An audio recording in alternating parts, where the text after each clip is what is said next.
Everyone in the Shadow Fang pack believed Lyra was nothing. A wolfless shadow, a ghost of a girl, good only for silent labor and quiet suffering. They mocked her hollow eyes. They took out their frustrations on her thin shoulders. But they had no idea. Lyra wasn't empty, she was a locked vault, a buried storm. Under her skin, beneath 5 years of poison and pain, lived a creature of legend, a wolf of pure, radiant white, the last of her kind, a living treasure and a walking death sentence. For 5 long years, she had swallowed bitterness every dawn to keep that light hidden. It was a choice between a slow death and a swift one, but that choice was about to be ripped away from her because the most feared wolf in all the territories, the Alpha King Cyrus Blackwood, was coming, and he demanded to see every single soul. The liquid in the small glass vial was the color of a fading bruise, a murky purple-black. It smelled like forgotten graves and burnt sugar, a scent that clung to the back of her throat even before she drank it. Lyra's fingers trembled as she pulled the cork free. The soft clink of glass against the cracked porcelain of the servant's bathroom sink was the loudest sound in her world. She stared at her reflection in the fog-spotted mirror. A ghost looked back, skin pale as parchment, stretched over delicate bones. Eyes that were once a vivid forest green, now dulled to a muted sage, ringed with shadows of exhaustion. At 22, she carried the weariness of a century. Her hands, resting on the sink's edge, were raw and red, etched with fine lines from harsh soap as scalding water. The rough, gray tunic of an omega hung from her frame like a shroud. "Do it, Lyra," she whispered to the ghost in the glass. Her voice was a hoarse thread of sound. "It's this or the grave." She tipped the vial back. The wolfsbane concentrate was not like water. It was liquid agony. It seared a path down her throat, a line of fire that exploded in her stomach. A violent, twisting cramp stole her breath. She doubled over, gripping the sink until her knuckles bleached white, swallowing back the acidic bile that rose in her throat. She couldn't be sick. She had to keep the poison down. It was the only chain that held the hurricane inside her. Deep within, in the place where her soul should have sung, her wolf, Ayla, let out a soundless whimper of protest. She was there, a magnificent, furious presence, but sedated, smothered under this daily chemical blanket. Keeping Ayla hidden was like caging lightning. It was a constant, aching pressure against her ribs. But it was the only way. If the Shadow Fang pack ever discovered her secret, she wouldn't be scrubbing floors. She would be a pelt on Alpha Bourne's wall. "Lyra, you lazy wretch, get down here now!" The voice was a shriek of polished nails on slate. Celine, the beta's daughter. Panic, cold and sharp, shot through Lyra's veins. She hastily shoved the empty vial into its hiding place behind a loose brick, splashed icy water on her face to shock the pain away, and fled the tiny bathroom. The pack kitchen below was a cacophony of dread disguised as preparation. Huge pots steamed on industrial stoves, filling the air with the rich, heavy scent of roasting meat. But underneath it, Lyra could smell the true flavor of the day: sharp, acrid anxiety. Pack members moved with frantic energy, their eyes wide. Celine stood in the center of the chaos like a venomous flower. She was impeccable in a dress of emerald silk, her blonde hair coiled perfectly. She had inherited her father's cold, assessing eyes, eyes that hunted for weakness as a sport. "Where have you been hiding?" Celine snapped, stepping so close Lyra could smell her cloying perfume. "The Alpha King's convoy will be here in 3 hours. 3! The entire estate must be flawless." "I was cleaning the upper hall lavatories," Lyra murmured, fixing her gaze firmly on the stone floor at Celine's feet. Eye contact was an invitation for a backhand. Looking down was the uniform of the broken. Celine made a sound of disgust. "You missed a spot." With a deliberate, cruel motion, she kicked over a bucket of murky water Lyra had just used to mop. It sloshed across the tiles, undoing her work. "Clean it. Again. Then report to the Grand Hall. My father wants the silver polished until he can see his own glorious reflection in every spoon. And trust me, you don't want to disappoint him." "Yes, Celine," Lyra whispered, already sinking to her knees, the rough rag in her hand. As she sopped up the dirty water, she caught the hushed, excited whispers from Celine and her friend, a gamma named Clara. Can you believe it? King Cyrus Blackwood, here, Clara breathed, her voice trembling. They say he fought 100 rogues alone in the Bloodwood and won. They say his howl can shatter stone. He isn't coming to inspect the furniture, you idiot, Celine replied, a smug, knowing lilt in her voice. The royal seer had a vision. His fated Luna is hidden somewhere in the northern territories. That's us. He's hunting for his queen. You heard the smile in her voice. And when he lays eyes on me, his hunt will be over.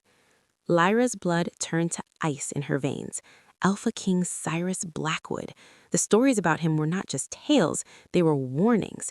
He was said to possess an ancient power, an alpha command so potent it could force a shift from the most resistant wolf.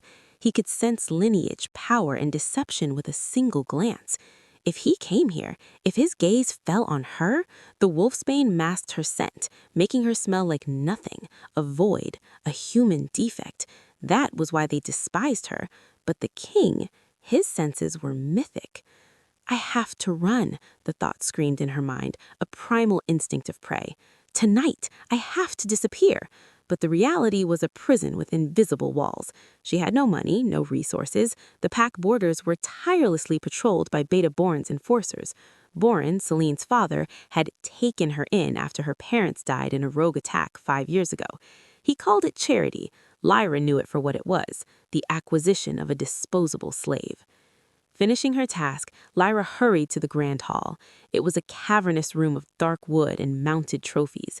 Beta-Born was there, a mountain of a man with a voice like grinding rocks, berating a cluster of terrified omegas. You, his finger thick as a sausage, stabbed the air, pointing at her. Lyra, don't think you can skulk in the scullery during the inspection. Lyra froze, her heart a trapped bird against her ribs. The inspection, sir? The king has ordered a full pack muster.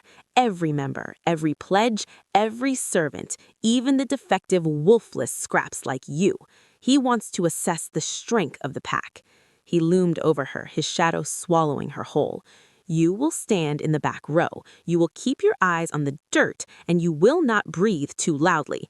If you embarrass me, if you so much as twitch and draw his attention, I will peel the skin from your bones myself. Do you understand? Terror, cold and slick, coiled in her gut. A full muster meant lining up. It meant the king walking past them, close enough to touch. It meant being under the gaze of the most powerful predator on the continent. Inside her, Ayla stirred in her poisoned sleep. Danger, the wolf murmured. Mate. Lyra shut the thought down violently. Delusion. It's the poison talking. I have a fever coming on, sir, she stammered, a desperate wild lie. It might be contagious. For the king's safety, perhaps the cellar. The blow was instantaneous. The back of his hand connected with her cheek with a crack that echoed in the vast hall. The world spun, exploding in white stars. She tasted copper as she sprawled on the cold, polished floor. The metallic taste was a familiar companion. There was no escape. She was trapped. Her only hope now was that the wolfsbane she had swallowed would be strong enough to fool a king. As the sun began its descent, casting long, skeletal shadows, the entire Shadowfang pack assembled along the main driveway. Warriors stood proud at the front, families formed the middle ranks, and at the very back, nestled in the gloom of the ancient oaks, were the Omegas and the Broken. Lyra stood between an old woman's Agnes, whose hands were gnarled from a lifetime of labor, and a young boy, Leo, who walked with a limp. She had rubbed soil on her neck and arms, a pathetic attempt to mask any trace of her own scent, and forced down a second, stronger dose of the bane an hour ago. Her stomach was a writhing pit of acid. Her vision swam at the edges. She was trembling, a leaf in a gathering storm. Steady, child, Agnes whispered, her rough, warm fingers finding Lyra's icy ones and giving a squeeze. Just be a shadow. Kings don't see shadows. They see banners and swords. I hope you're right, Lyra whispered back, her voice trembling. A low, rolling thunder approached not from the sky, but from the earth. A convoy of black armored vehicles, windows tinted to oblivion, rounded the bend in the road. They moved with a silent, predatory grace. The lead vehicle, monstrous and gleaming, bore the royal crest on its door, a golden wolf mid-leap against a field of crimson. It stopped directly before Alpha Arlo, a weak man who let Boren rule, and Beta Boren himself. The doors opened. Royal guards emerged first. They were giants clad in tactical gear. Their combined alpha aura was a physical pressure that made several Omegas behind Lyra whimper and collapse. Then, the rear door of the lead car opened. A boot, black and polished, hit the gravel. Then another. Alpha King Cyrus Blackwood unfolded himself from the vehicle. He was not merely tall, he was a force of nature contained in human form. Well over 6.5 feet, his shoulders strained the seams of a simple black military-style shirt. His hair was the color of a starless night, swept back from a face that seemed hewn from granite and shadow. High cheekbones, a jaw sharp enough to cut, and eyes. Even from 50 yards away, Lyra felt them.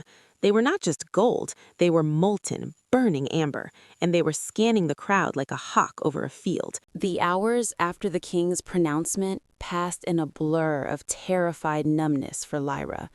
She was immediately seized by 2 of Boren's enforcers and dragged not to the scullery, but to a holding pen adjacent to the training grounds.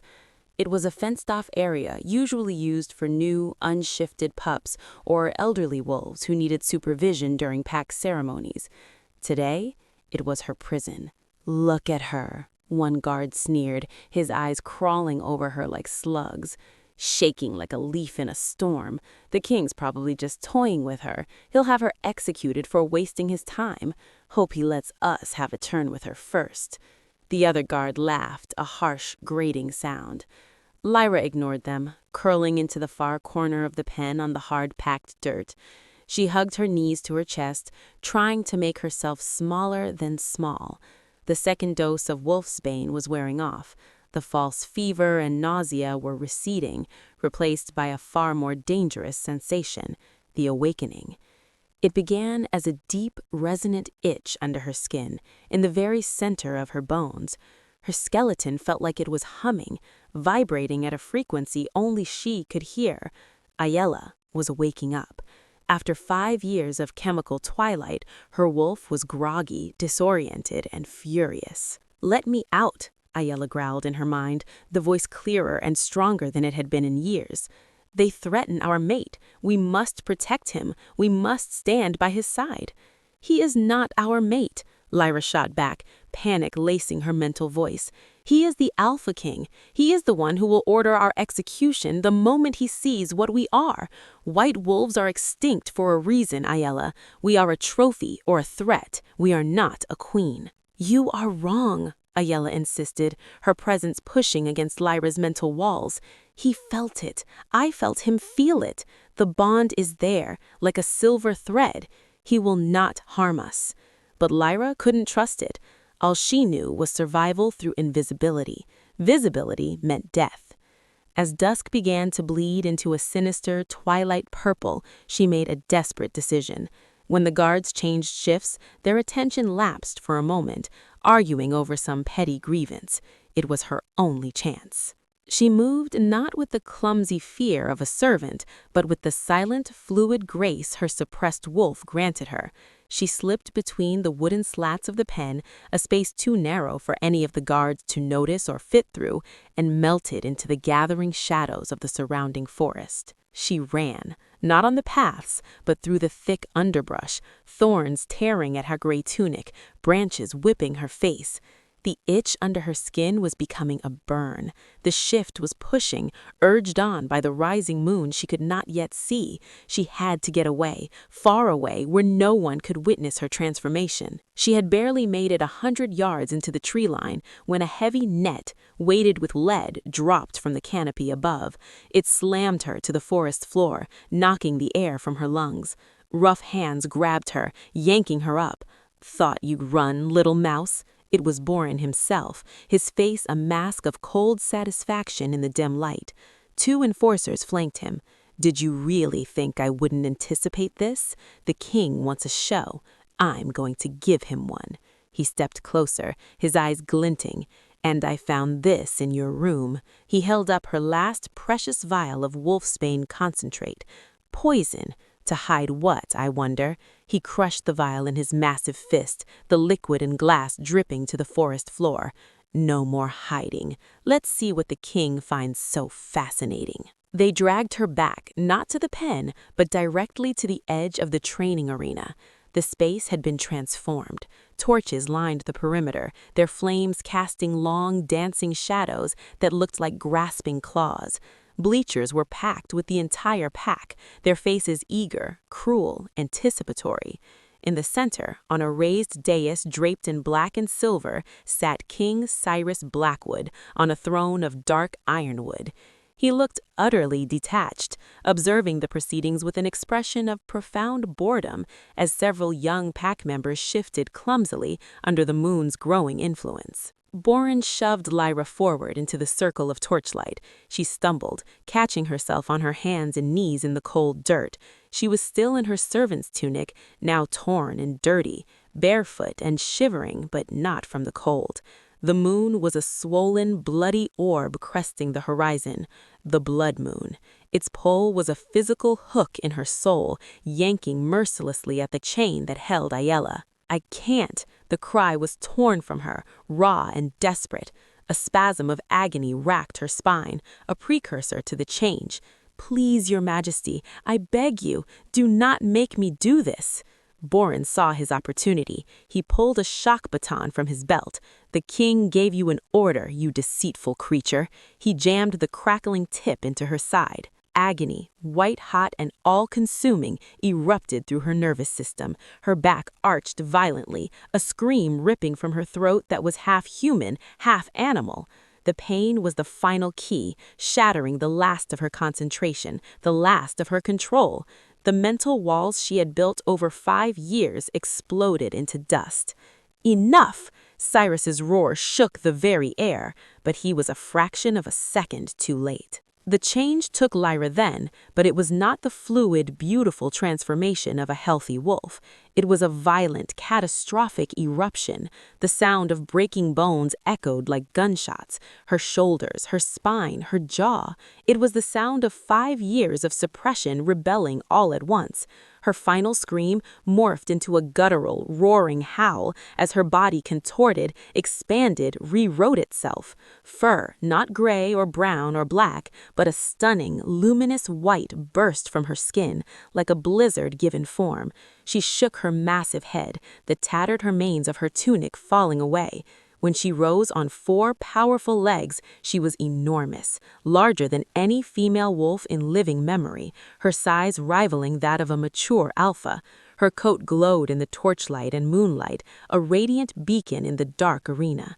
Her eyes, once muted green, now blazed with an ancient silvery light. Absolute dead silence. A white wolf.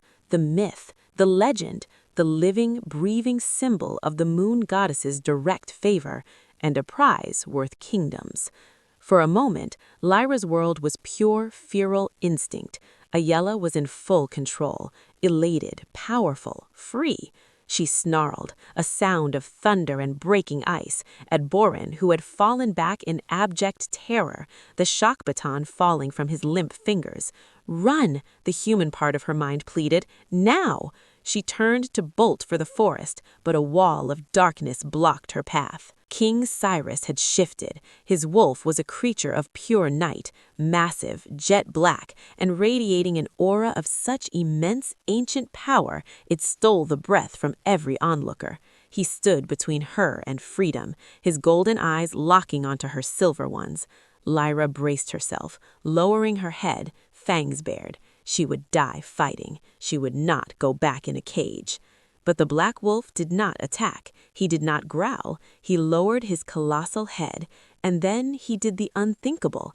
He let out a soft, yearning whine, a sound of recognition, of reverence, and then, before his royal guards, before the stunned nobility, before the cruel beta who had ruled her life, Alpha King Cyrus Blackwood bowed.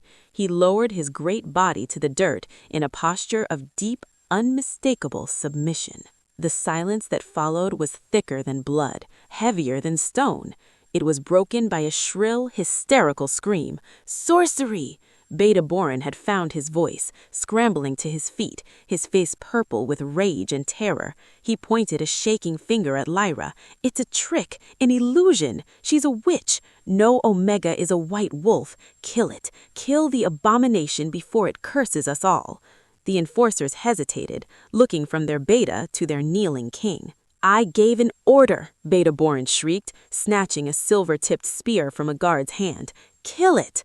The black wolf moved. He was a blur of shadow and fury. He intercepted Borin mid-lunge, his powerful jaws not closing on flesh, but on the Beta's armored chestplate. Metal screamed and crumpled. Borin was lifted off his feet and thrown like a rag doll across the arena. He landed with a sickening crunch against the stone retaining wall and did not move. The black wolf, Cyrus, turned back to Lyra. He positioned himself as a living shield between her and the rest of the pack. Then he lifted his great head and unleashed his alpha command. It was not a sound heard with ears, but felt in the marrow, in the soul. Submit. The wave of power hit the bleachers like a physical force. Every single wolf, Alpha Arlo, the warriors, the families, was driven to their knees. Many fell prostrate, faces in the dirt, whining in primal fear.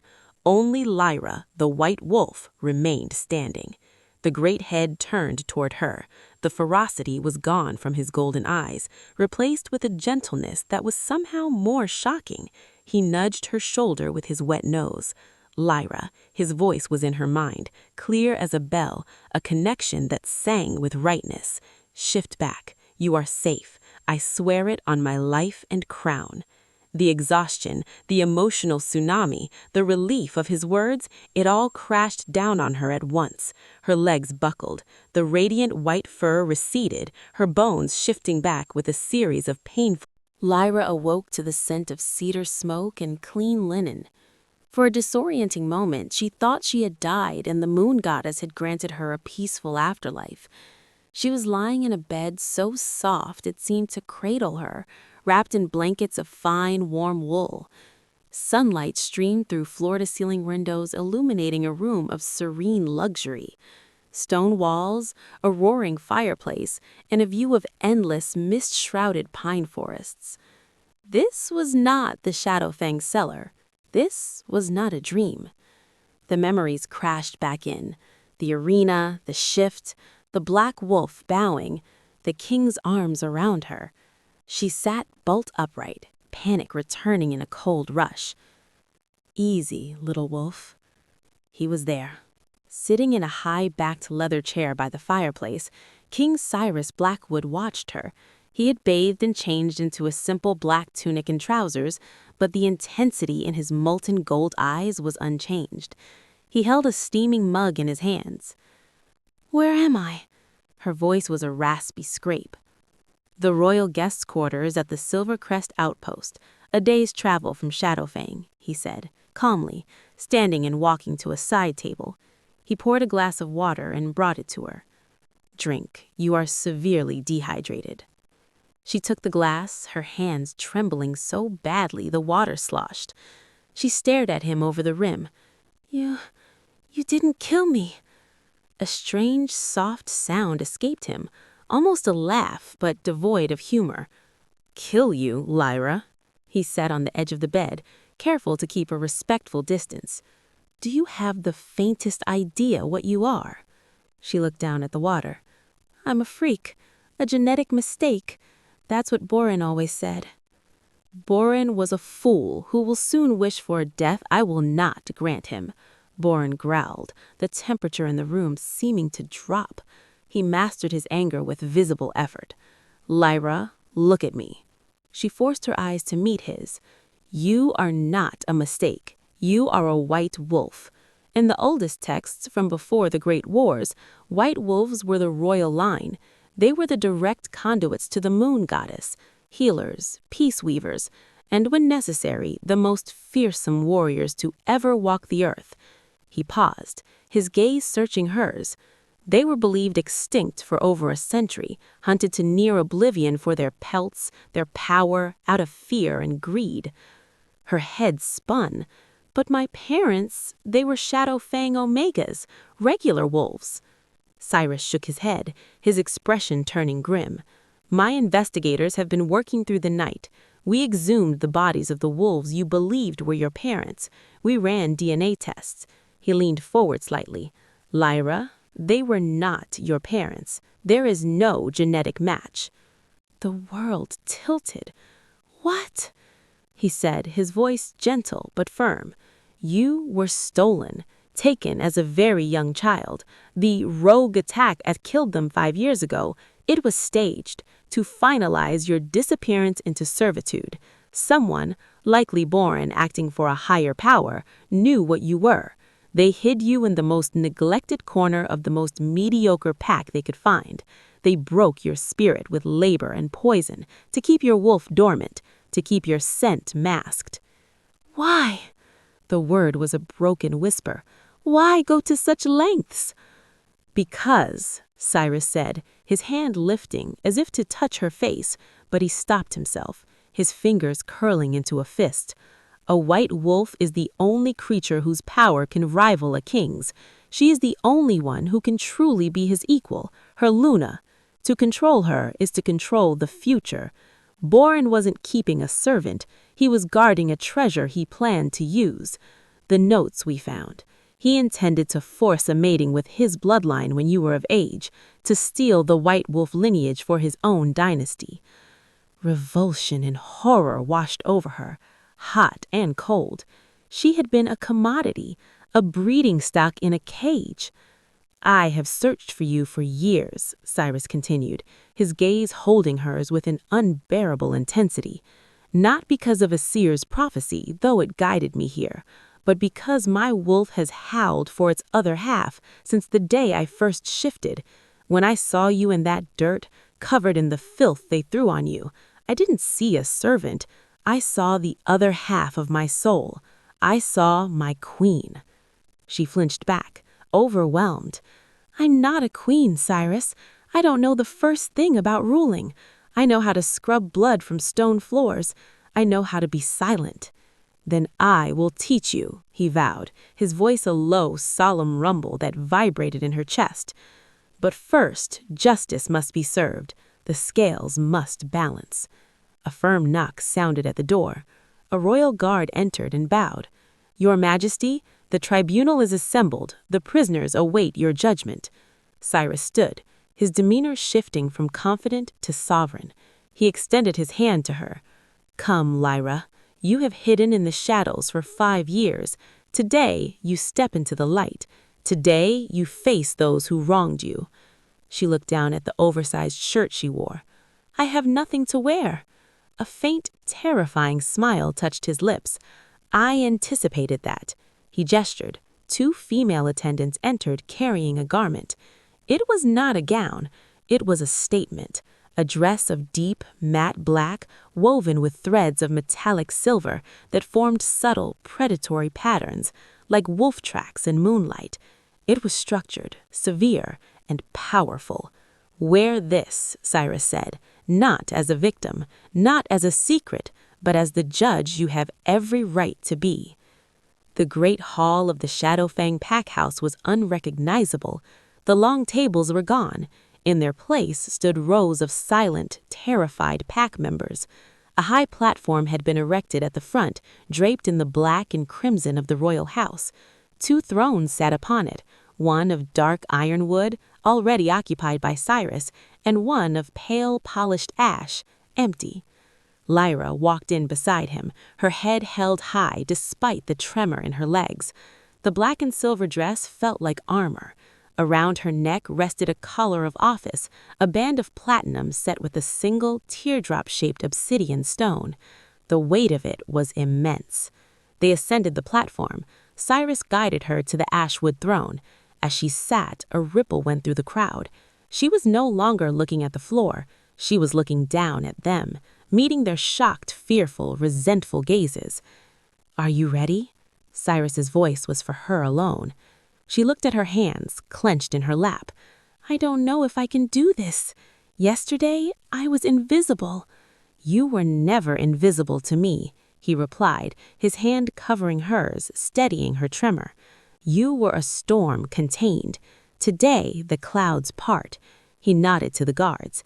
The oak doors groaned open. The sound of heavy chains dragging over stone filled the hall. Beta Borin of Shadowfang and Selene were marched in, bound at the wrists and ankles. Borin was a wreck, bruised, one arm in a sling, his fine clothes replaced by prison rags. But Selene, however, held her head high. Her dress was torn, her hair a mess, but her eyes burned with a feverish, unbroken hatred. That hatred was a laser, focused entirely on Lyra. They were forced to their knees in the center of the room, directly below the dais. Beta Borin of Shadowfang, you stand accused of high treason against the crown, kidnapping of a royal bloodline, conspiracy, and sustained torture. How do you plead? Borin looked up, his face slick with sweat. Your Majesty, I beg you, it was a misunderstanding. I did not know. I took in a stray, an orphan. I gave her shelter. I swear on my life. Shelter? Lyra found her voice. It was quiet, but it carried in the dead silence. Was it shelter when you fed me scraps from the dog's bowl? Was it shelter when you beat me for coughing? Was it shelter when you forced poison down my throat every morning to keep my wolf, my very soul, in chains? Borin flinched. He tried to muster his old sneer, but it collapsed under the weight of her gaze and the crown at her back. Lyra, child, I gave you a home. Liar. Cyrus's single word was final. He gestured to his investigator, who stepped forward with a leather-bound ledger. We found this in your private vault, Borin. It details the ambush on Lyra's true parents. It lists payments to mercenaries. And here, he pointed to a page, in your own handwriting, subject confirmed, white strain. Primary objective, contain and break. Secondary objective, secure bloodline for Borin House upon maturity.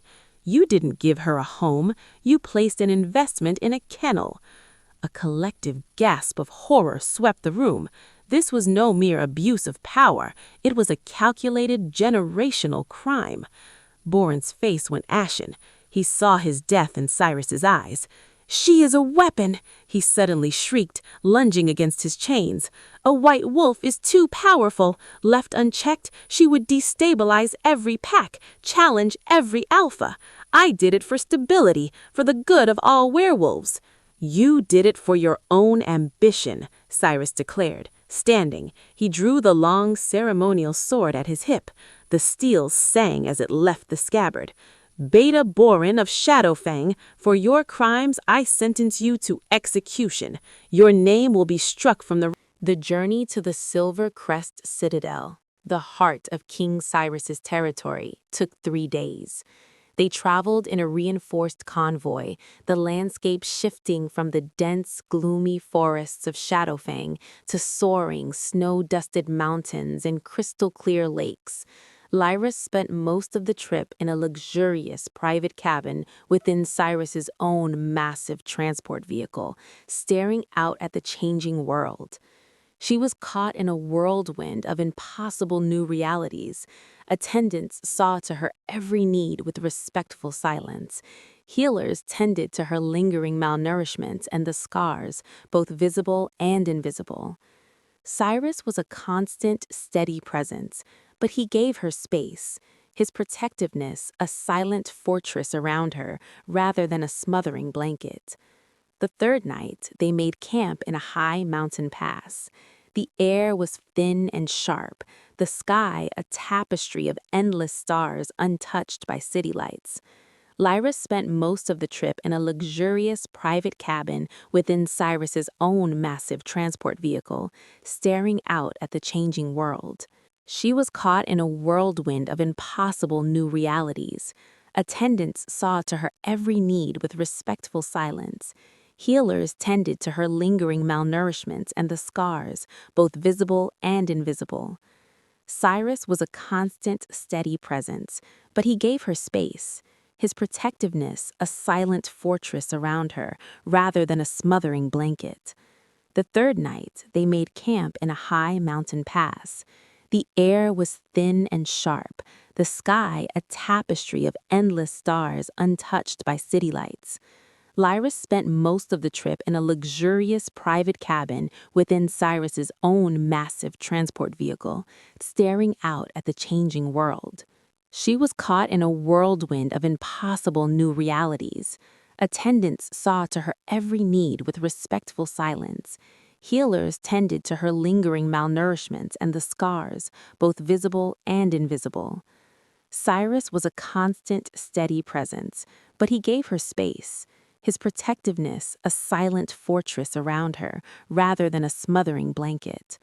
The third night, they made camp in a high mountain pass. The air was thin and sharp, the sky a tapestry of endless stars untouched by city lights. Lyra spent most of the trip in a luxurious private cabin within Cyrus's own massive transport vehicle, staring out at the changing world. She kept looking over her shoulder, he observed, coming to stand beside her. His voice was quiet, blending with the sigh of the wind. "It's a hard habit to break," I admitted. For 5 years, looking back meant checking for Selene or Boren or a task left undone. Now, I don't know what I'm looking for. "Ghosts," he said simply. "They cling to the places they were made, but they cannot follow you here." He paused. "Your power in the hall, it frightened you." It wasn't a question. She nodded, pulling the cloak tighter. "It wasn't me. It wasn't even Ayala, not fully. It was something else, something that used my voice. It felt ancient and absolute." "It was your birthright," he said, turning to face her. In the starlight, his features were less harsh, the gold of his eyes reflecting the celestial fire above. The white wolves were not just rulers, Lyra. They were the balance, the voice of the moon goddess on earth. That power resides in your blood. It awakens when your soul or those under your protection are in true peril. He looked toward the Shadowfang territories, his expression grim. Selene, in her madness, triggered the very defense mechanism meant to keep your line safe. "What happens now?" she asked, the question that had been haunting her. "To them, to me, you can't just make me a queen because of what I am." "I am making you my Luna because of who you are," he corrected firmly. "The strength it took to survive, the compassion you showed even to those like old Agnes, the fury you channeled into justice, not mindless vengeance. The white fur is a symbol. Your heart is the substance." He reached into his cloak and pulled out a small object. It was the obsidian teardrop from her collar, now hanging on a simple, sturdy silver chain. The obsidian is forged in extreme heat and pressure. It is born from darkness, but it is sharp, strong, and holds a hidden fire, like you. He gently fastened the chain around her neck. The stone felt cool against her skin, a comforting weight. "My investigators found something else," he continued, his voice growing solemn. "Boren was not the mastermind. He was a pawn, a jailer. The orders, the funding, the plan to steal you, they came from elsewhere." A new kind of chill, deeper than the mountain air, seeped into Lyra's bones. "Who?" The trail is cold, deliberately obscured, but it points east toward the most powerful traditionalist packs who believe the era of the white wolves should remain a closed chapter in history, packs who would see a living white wolf not as a queen, but as a threat to their own ancient power structures. His jaw tightened. "Your unveiling has sent a shockwave through the world. Our enemies now have a face and a target." The safety she had begun to feel evaporated. The cage was gone, but she had stepped onto a battlefield. "Then, being your Luna, it puts you in danger too." A fierce, proud light ignited in his eyes. "Lyra, you are the only thing that makes me feel out of danger. For the first time in my life, my back is guarded. We are stronger together. The bond, You feel it, don't you?" "I do." It was a silver thread in my soul, humming with a frequency that matched his presence. It had been there since the moment our eyes met in the driveway. A yellow purred in agreement within her. Mate, king, ours. "I feel it," she whispered. "It will be challenged," he said, no hint of deception in his tone. "At court, by my advisors, by visiting alphas, they will test you, try to find the weak, broken omega they expect. You must be ready." How? The task seemed monumental. "By trusting yourself, and by trusting me." He offered her his arm. "Come, there's something I want to show you." He led her away from the campfires, up a narrow, rocky path to a promontory that overlooked the entire mountain range. The moon, now a clean, brilliant white, bathed the world in monochrome glory. "This is my territory," he said, his voice full of a quiet, fierce pride. "From these peaks to the western sea. It is strong, but it is not united. There are fractures, old grudges, packs that obey out of fear, not loyalty. A white wolf, a true Luna. She doesn't just rule, she heals, she weaves, she unites." He looked at her. "That is your true power, Lyra, not the shockwave, the unity." As if on cue, a lone howl rose from the valley far below, long, clear, and searching. Then another answered from a different peak, then another, and another, a network of voices connecting across the vast darkness. Cyrus tilted his head back and joined them, his howl deep, resonant, and commanding, a king's call to his domain. The howls redoubled in response, a chorus of allegiance. Lyra felt the pull in her own blood. Ayala surged forward, eager to add her voice to the song. Lyra didn't suppress her. She let the wolf rise to the surface, not to shift, but to speak. She tilted her head back, and her howl joined Cyrus's. It was different, higher, clearer, ringing with a crystalline purity that seemed to hang in the air longer than the others. It was a sound of arrival, of promise. When the last echo faded, a deeper silence followed, one of profound peace. The howls did not start again. It was as if the land itself was listening. Cyrus looked at Lyra, the moonlight softening the granite plains of his face. In his eyes, he saw not just a king, not just her mate, but her partner. "The first lesson of ruling," he said softly, "your voice carries. Use it." They stood there in the quiet majesty of the night, the obsidian stone warm against Lyra's skin, the bond between them a solid, living thing. The ghosts of Shadowfang were far behind. The challenges ahead were shrouded in mist. But in this moment, on the threshold of her new life, Lyra was not afraid. She was found. The Silver Crest Citadel was not what Lyra had expected.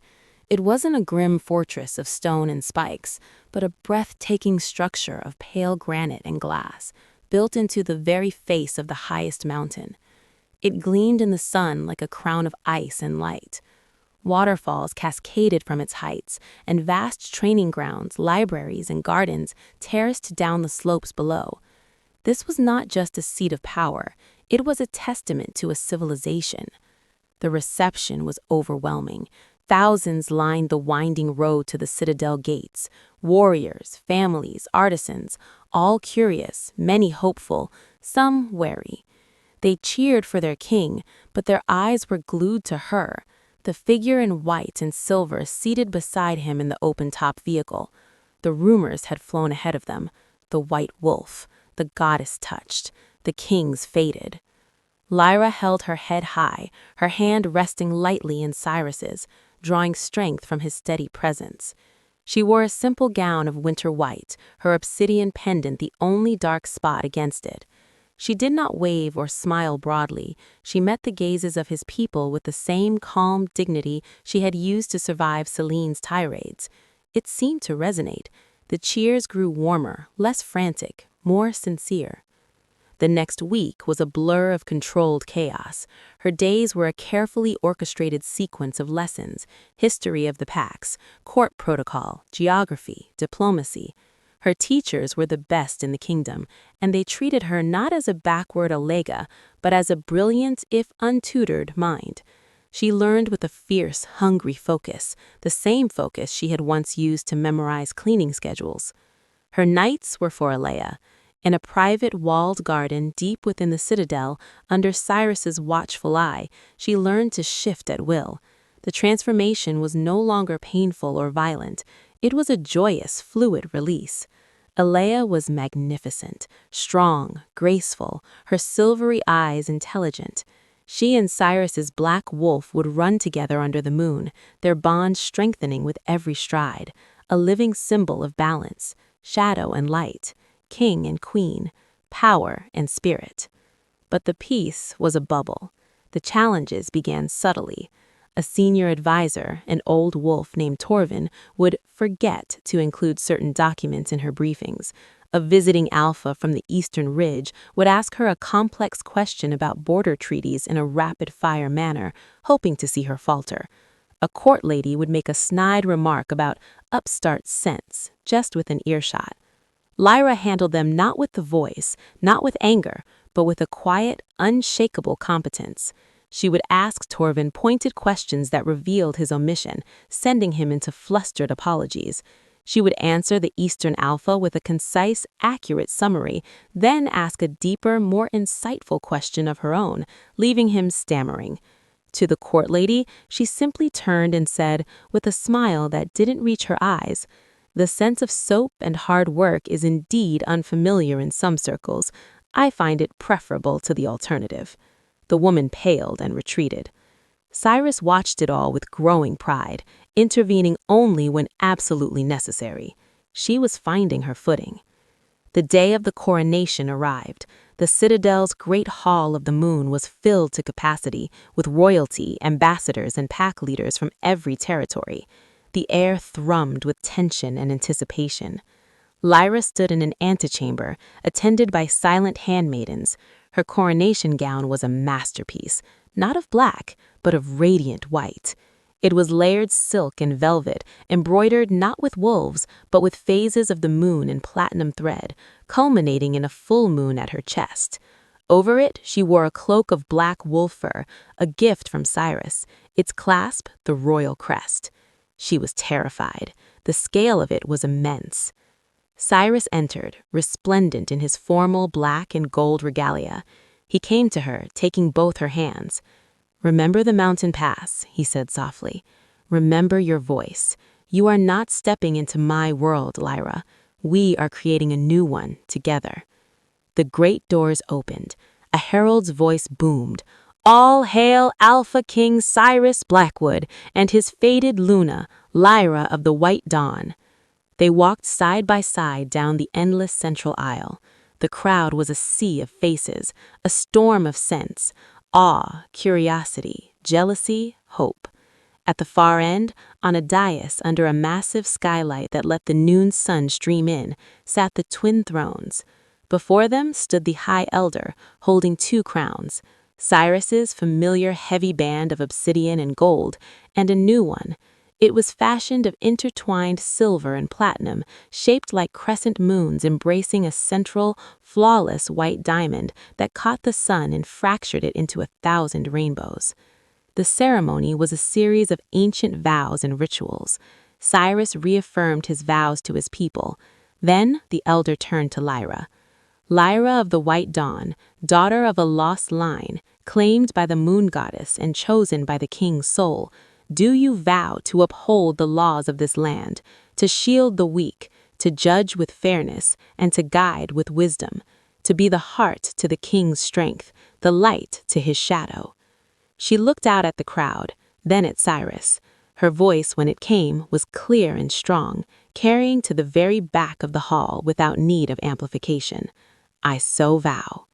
"Then, by the ancient right of blood, and by the will of your king and your people, I crown you Luna of the Silver Crest Kingdom, Queen of Wolves, the White Dawn." The silver crown was placed upon her head. It was lighter than she expected.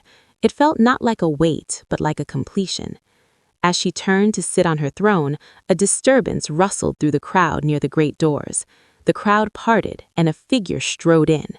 He was an alpha, tall and severe, dressed in the furs and iron of the Eastern Territories. His aura was of cold, ancient power. Lord Kale of the Ironwood Pack, a known traditionalist and a wolf whose name had been on Cyrus's list of potential threats. He did not bow. A pretty ceremony, he said, his voice like grinding stones. But tradition dictates a new Luna's legitimacy be confirmed by the Council of Elders from all major houses, not by a single crown. A tense silence fell. This was the direct challenge. Cyrus began to rise, his eyes flashing gold, but Lyra placed a gentle hand on his arm. She stood, facing Lord Kale down the length of the hall.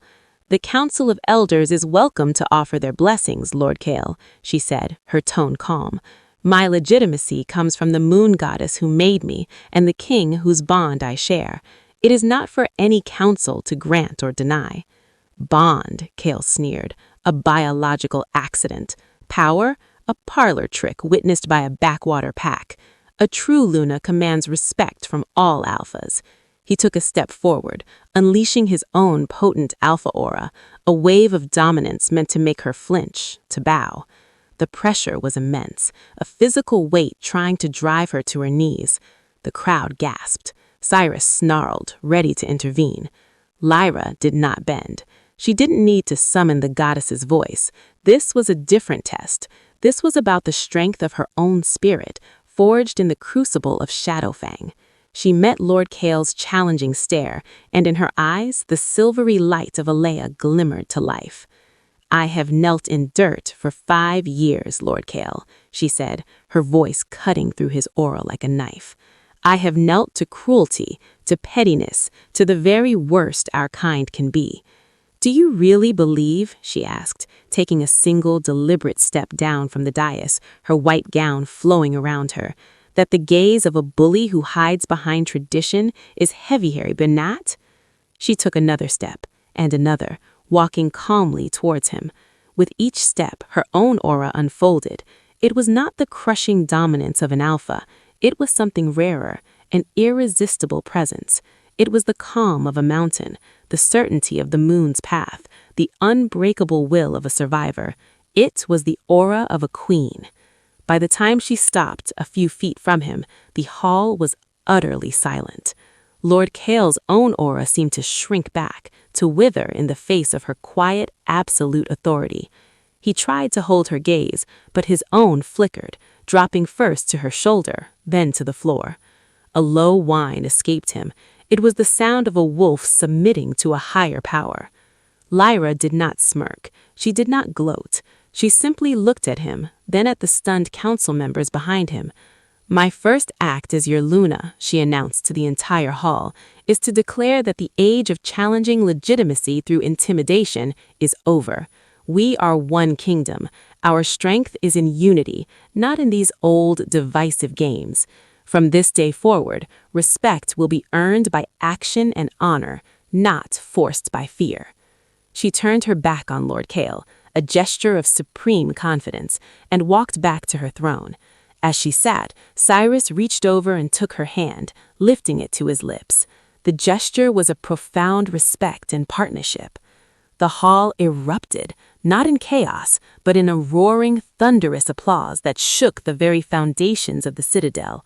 It was the sound of a people finding not just a queen, but a new beginning. That night, on the highest balcony of the citadel, Lyra stood with Cyrus, looking over their illuminated kingdom. The coronation crown was in her hands, the obsidian pendant around her neck. "You were magnificent," Cyrus said with a voice thick with emotion. "Years are not measured in seasons for a queen, but in the quiet moments of peace secured, in the treaties signed without bloodshed, and in the laughter of pups playing in courtyards that once echoed only with the march of soldiers." 5 years had passed since the coronation that shook the world. The Silvercrest Citadel was no longer just a fortress of light and stone. It was a beacon, Under the joint reign of King Cyrus and Luna Lyra, the kingdom had entered an era unprecedented in its history, the era of the White Dawn. Lyra stood at the edge of the royal gardens, a living tapestry of blooms from every territory in the kingdom. She wore a simple dress of sky-blue linen, her silver and platinum crown resting lightly on braided chestnut hair. The obsidian pendant, now worn smooth by time, lay against her heart. She was no longer the gaunt ghost of Shadowfang. Health and purpose had filled her out, and a calm strength shone in her forest green eyes, now forever touched with a hint of silvery light. She watched the source of the joyful noise that filled the air. Two small figures, a boy and a girl with mops of dark hair and eyes of startling gold and silver respectively, were chasing a butterfly through the lavender bushes. Kale, named for the strength of his father, but destined to wield it with his mother's wisdom, and Elara, named for the moon, whose laugh was already as clear and bright as a bell. "Papa, look!" Elara shrieked, as Cyrus, having shed his formal jacket and rolled up his sleeves, swooped in and caught her, lifting her high into the air before settling her on his shoulders. Kale immediately clung to his leg, demanding his turn. This was their true victory, not the defeated foes or the expanded borders, but this: safety, family, joy. The threat from the east had not materialized into the great war some had feared. The exposure of the conspiracy, the sheer legitimacy of Lyra's presence, and the united front presented by Cyrus's military might and Lyra's moral authority had caused the traditionalist faction to fracture. Without the shroud of secrecy, their plot lost its power. Lord Kale of Ironwood, once a challenger, had become a reluctant, then a genuine ally, after Lyra personally mediated a bitter border dispute his own council could not solve. He now visited not as an opponent, but as a gruff honorary uncle to the royal twins, bringing them carved wooden wolves. The last echoes of the past had been dealt with not with fury, but with finality. The Shadowfang Pact, under new, just leadership chosen with Lyra's input, had thrived as a protectorate of the crown. The dungeons beneath the citadel were empty. Celine, her body healed but her mind broken by her own hatred and the rebound of Lyra's power, lived in a quiet, cloistered sanctuary, a ghost haunting no one but herself. Lyra had ordered she be given peace, not punishment, a mercy that cemented her reputation for grace. A warm presence stepped beside her, and an arm slid around her waist. Cyrus, with Elara now perched happily on one hip, and Kale holding his hand. "They have your energy," he murmured, pressing a kiss to her temple, "and my volume." "A formidable combination," Lyra smiled, leaning into him. The mate bond between them was no longer a thrilling new current, but the deep, steady bedrock of their lives, a constant, comforting hum of love, respect, and shared purpose. "Do you ever miss it?" Cyrus asked, softly, his gaze thoughtful as he watched Kale try to mimic his sister's cartwheel. Lyra looked at her children's bright faces, at the gardens she had designed, at the citadel shining in the sun, at the man who was her heart's equal. She thought of the girl in the dirty tunic, swallowing poison in a cracked mirror. That wasn't quiet, Cyrus. That was silence, and it was a prison. She turned to him, her eyes clear. This, the noise, the responsibility, the sheer wonderful life of it all, this is freedom. This is what I was surviving for. That evening, they stood together on the same high balcony where they had stood after the coronation. The kingdom below was a constellation of peaceful lights, from the bustling city at the mountain's foot to the distant, twinkling villages in the valleys. The scouts and spies report the same thing from every border: calm. Trade flourishes. The rogue attacks have dwindled to nothing. Even the eastern lords are more concerned with harvest festivals than war councils. You did this, Lyra. Your presence didn't just give us a queen, it gave us a North Star. We did this, she corrected, lacing her fingers with his. Your strength gave them security. My light gave them hope. Together, we gave them a future worth believing in." He turned to her, his golden eyes soft in the moonlight. "When I found you, I was a king with a kingdom. You made me a man with a home." He reached into his pocket and pulled out a small, familiar black velvet box. Inside was not a new jewel, but the original, rough obsidian stone from her first ring, now set into a delicate necklace.